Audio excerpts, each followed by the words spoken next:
Okay, now we come into the last part, which is the part 3. So in part 3, we still discuss on the fixed channel allocations, but now with the complex borrowing scheme.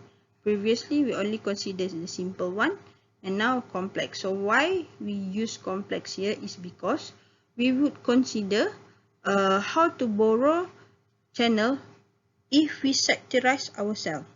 So we also borrow that channels from outside the cluster, and when we borrow from outside the cluster, as in the previous example, it will introduce co-channel interference.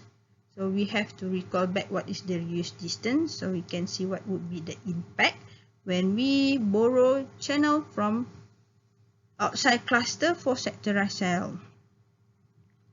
And lastly is about the dynamic channel allocation. Okay, so FCA with complex borrowing scheme. Okay, now we consider, okay, remember that why we use complex here is because we in this scheme, it will borrow channels from outside the cluster. Okay, so now we recall back. In every attempt of borrowing free traffic channels from adjacent cell outside the cluster, co-channel interference should be minimized. Okay, remember, co-channel interference should be minimized. There are two considerations. One is the reuse distance, D, should be satisfied. Reuse distance is the distance between two cells using the same channel. Okay, so we recall back what is the reuse distance. So this is cell A11 and this is cell A21. So these two cells are actually using the same channel, so we use the same frequency reuse. So we have to consider the distance to minimize the co-channel interference. So we have the formula here. D is equal to square root 3 and R. R is the radius. R is the radius of the cell, while D is the distance of the frequency reuse. Okay. If a cell of cluster A1 borrows channels from cell of adjacent cluster, there is no interference with cell associated with cluster A2, which is reuse distance of cluster A1. So, if cluster A1 borrow channels from cell of adjacent cluster, so adjacent cluster is the cluster A2, there should be no interference. This is the consideration. There should be no interference with cell associated with cluster A2. Okay, when we borrow any channels from cluster S2, we borrow to the cluster A1. Make sure that there will be no co-channel interference, which is within the reuse distance of cluster S1. So within the reuse distance of the cluster A1. So we have to consider these two factors when we want to borrow free traffic channels from adjacent cells outside the cluster. So the same thing with the previous one, the non-sectorized one, but now we will consider the sectorizations to minimize the co-channel interference. Okay. This is, okay, we consider the complex borrowing in a sectorized cell-based system. So before we go further, let's recall back how many types of the sectorizations. Okay, for example, A, this is one cell and we use the omnidirectional antenna. So omni, it will radiate to all directions. So this is non-sectorized one. And then there is another 120 antenna. If you use the 120 antenna, we got 3 sector, 120. This one, they can alternate to this type of sectorization.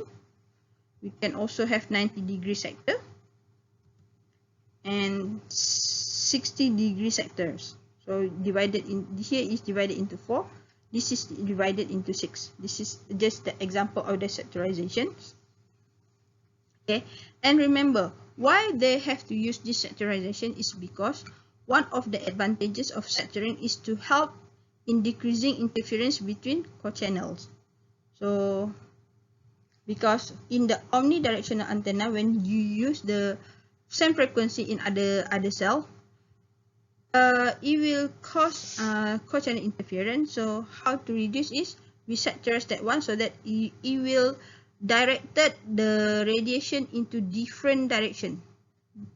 So different. For example, here it only focus on this area, while here only focus on that area, and at the sector B can focus in this area. So meaning that if the frequency is used to other cluster, we can implement different directions to reduce the interference. Later we will see what does it mean by that. Okay, so there are two issues. How sectoring influence the selections of donor cells. So we have different types of sectoring here. You can see here we have different types. Either we divide it in 3, we divide it into 4, we divide it into 6, and the directions are different. For example, here they have the same 3 sector, but it's actually facing towards a different direction. So what kind of impact it has on the channel interference? So remember that the sectoring is to help in decreasing interference between co-channels. So how the sectorings impact the co-channel interference? Okay, now we go into this example. We're looking into the details of how complex channel borrowing using sectorial cell will be implemented. So previously we know that in the sectorial cell we have two issues: how to select the donor cell, and which one, how does the sectorial cell impact on the co-channel interference. So consider sectorial cell of 120. So it has this direction. Okay, now we have 7 adjacent cluster. Okay, so let's say this cell is implemented the sectorization. Okay, this sectorization, because this is the reused one, so it also implemented in other cluster. So it also happened in A5, A6, A7, A2, A3, and A4. Okay, and then let's say this is X. This X is actually the already used all the channels. Let's say X already used of the channel. So sector X of cluster A3 need to borrow channels from the adjacent one. So the adjacent one is the sector A in cluster A1. Okay, so it will borrow channel from sector A in cluster A1. Okay, so when we borrow that channels, then we need to consider the reuse distance. So the reuse distance now is, instead of in A1, now it's located at A3 in sector X. Okay, so from here to A5, sector A in A5, okay, is D5, and to A6, D6, A7, D7. Previously, this A is allocated here, but now it's allocated in sector X in cluster A3.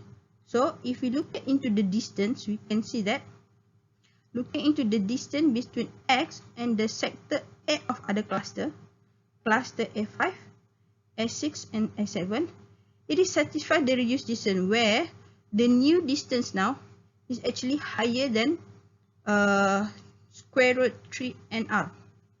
Okay, then if we consider the X with the A in cluster A2, D2, D3, and D4, we can see that it's actually lower than the original distance, which is square root 3n over r. So we can say that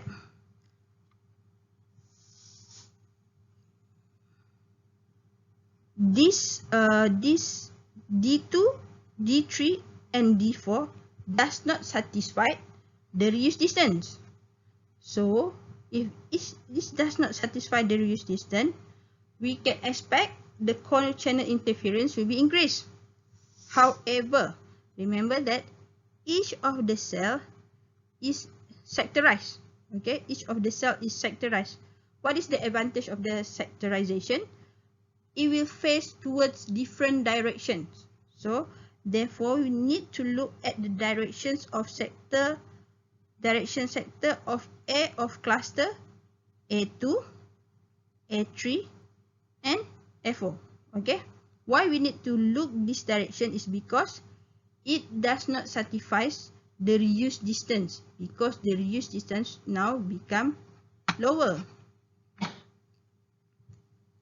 Okay, so if you look into the direction, okay, this is sectorization, so it facing towards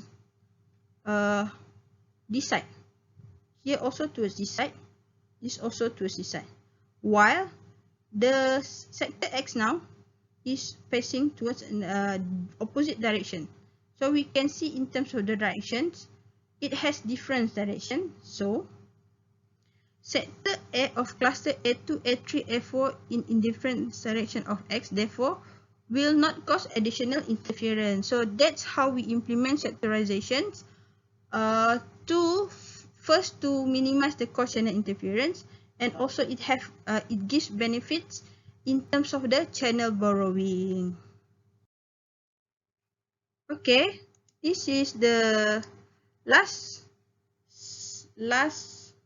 subtopic in this chapter, dynamic channel allocation. So compared to the fixed channel allocation, which have the simple borrowing scheme, complex borrowing scheme, dynamic channel allocation is very simple, because in DCA scheme, all channels are kept in the central pool. Instead of we put it in each of the cell, allocate the channel each cell, we just put it in the central pool. Then when call arrive, the channel will be assigned dynamically. So why the terms is dynamic here? So it depends on the situation whether there is a call or not. If there calls left, they will assign the channel dynamically. So after each call is completed, the channel is returned to the central pool. So when call arrive, they will allocate a channel, and then when the call completed, they return that channel into the central pool. So the algorithm is just select the most appropriate channel for any cell based simply on the current allocation and current traffic, which they aim of minimizing the interference. So to minimize the interference, all the channels are kept in the central pool. If there is call arrive, they will assign that channel into that cell, and then if completed, just return to the central pool, so that they will reduce the interference of having two channels used at the same time. So how they decide is just dependent on the locations of the calls and the current traffic. So it's very simple. Dynamic channel allocation, very simple. You just put all the channels in the central pool. There is no fixed allocation, and then they just use when there is call arrive, and then when completed, just return to the central pool. So that's all for this topic. Thank you.